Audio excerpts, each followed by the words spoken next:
जय मसीह की। यिर्मयाह 33:3 यहां लिखा है, मुझसे प्रार्थना कर, मैं तेरी सुनकर बड़ी बड़ी और कठिन बातें बताऊंगा जिन्हें तू अभी नहीं समझता। मेरी और आपकी प्रार्थनाएं कैसी हैं? क्या बड़ी बड़ी और कठिन बातें समझने की प्रार्थना है, या वही निचले स्तर की प्रार्थना है कि प्रभु भोजन दे देना, अच्छा स्वास्थ्य रखना, नौकरी दे देना, शादी ब्याह हो जाए, आर्थिक तंगी से छुटकारा मिल जाए? क्या इसी स्तर की हमारी प्रार्थनाएं हैं? और यदि इसी स्तर की प्रार्थनाएं हैं तो हम कभी भी वचन के द्वारा उन गूढ़ बातों को नहीं समझ पाएंगे जिन्हें परमेश्वर समझाना चाह रहा है।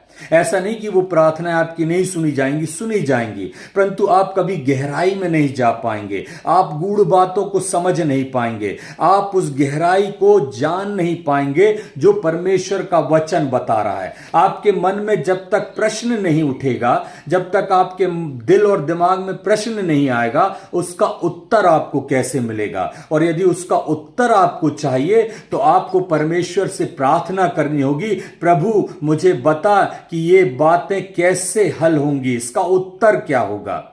संसार के प्रश्नों के उत्तर ढूंढने जाएंगे, आसानी से मिल जाएंगे, परंतु अनंत जीवन के प्रश्नों के उत्तर ढूंढने जाएंगे तो आपको परमेश्वर के सम्मुख बैठना होगा, उससे प्रार्थना करनी होगी और वो आपको गूढ़ बातें और बड़ी बड़ी बातें बताएगा।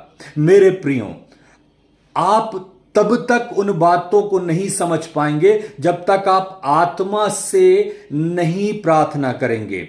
आप सामान्य प्रार्थना करेंगे, सामान्य चीजें समझ पाएंगे। आप अपने प्रार्थना के स्तर को ऊंचा उठाएंगे, आप आत्मा से प्रार्थना करेंगे तो आत्मा आपको आत्मा से भरकर बड़ी बड़ी और गूढ़ बातें बताएगा।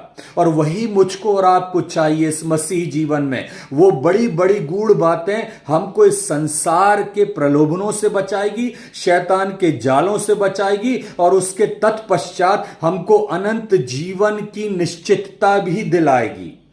मेरे प्रियो, प्रार्थना बहुत आवश्यक है। बिना प्रार्थना के ना हम इस संसार को समझ पाएंगे और ना हम अनंत जीवन को समझ पाएंगे। और यदि आपको इस संसार को समझना है और अनंत जीवन की बड़ी बड़ी और गूढ़ बातों को समझना है तो मेरे प्रियो, मुझको और आपको प्रार्थना करनी होगी, आत्मा से प्रार्थना करनी होगी, विश्वास से प्रार्थना करनी होगी। परमेश्वर का वचन कह रहा है, मैं तुम्हारी सुनकर तुम्हें बड़ी बड़ी और गूढ़ बातों को समझाऊंगा।